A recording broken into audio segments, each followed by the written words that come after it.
This was a procedure that I did that I had a QA about. So this is a lady with pancreatic cancer, and she has Mets, or actually, I can't remember what her primary was. Maybe, I don't know what the primary is, but she has Mets. And for example, like this Met here, but then she also had Mets in her rectus sheath. And so you can see like a little bump here. And I'll show you the Met later on in post contrast. But basically, she had one Met here and then another one here. Can you see my mouse, the arrow? Yes. Okay.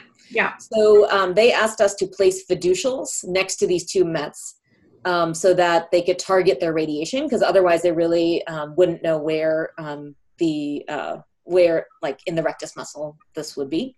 Mm-hmm. So I thought, oh, this is going to be really easy. I'm just going to drop a fiducial. So this is what a fiducial looks like. You have this long needle, and you have like a little gold seed at the end of it. And you basically and then there's like a wax plug afterwards. And then you just put it into the place you want it and then push it out. And then the gold seed stays there. I have some questions. Huh? I have some questions since I don't do these procedures. Are Yep. you trying to place your fiducial in the center of the thing? No, you actually don't want it to be in the lesion, because that will, if they're going to resect it, that would affect their pathologic evaluation of the lesion. Most of the time when we do these, we do them for small lung nodules. Basically, those lung nodules, they can't see them in the operating room. And so we place a fiducial right next to, we want it basically within a centimeter of the lung nodule. Mm. And then they use fluoro to find the fiducial, and then they'll chop out, like do a web resection of that area. And I have another question. Could you have done this under sonographic guidance and not CT?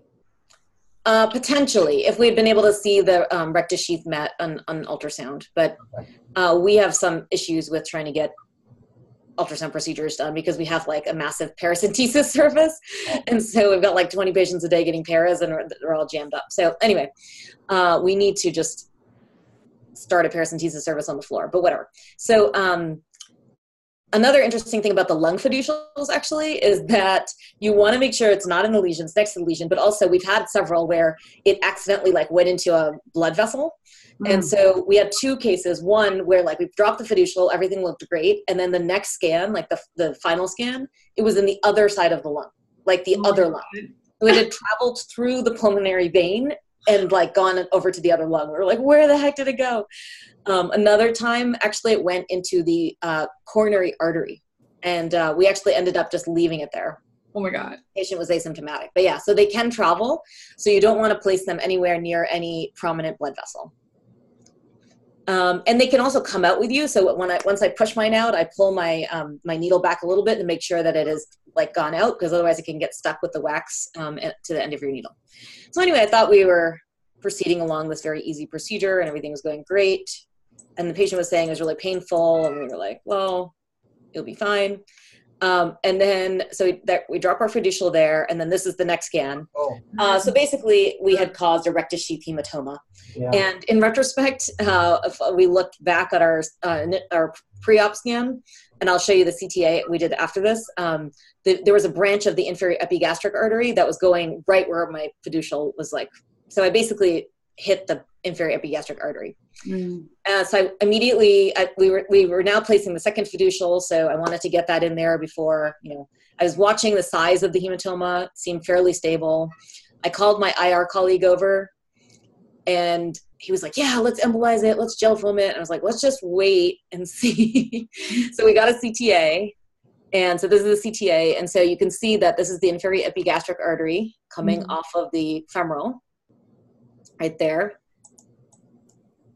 And it dives into, like basically this was the path that I had made for my fiducial. So I hit, I think, a branch of it, but it did not look like it was actively extravasating. It still looked intact. So we decided to just keep watching it.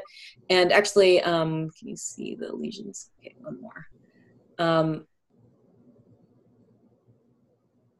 Well, you don't see them well, but anyway, I could see them better on my PACS. You could see the lesions on the post-contrast scan. So each fiducial was like next to each of the lesions. So the lesson to the residents is, if you have a pre-scan, always look at it very carefully to make sure that you, wait, oh yeah, here it is. So these are the lesions. So for example, this guy and then this one. So if you have a pre-scan, always look very carefully, because even these small little vessels, if you hit them, they're going to bleed. And the inferior epigastric penetrates. It can have multiple branching patterns in the rectus sheath. But that's why when you do a paracentesis, you want to make sure you don't go in the kind of mid rectus sheath line, because you could hit an inferior epigastric.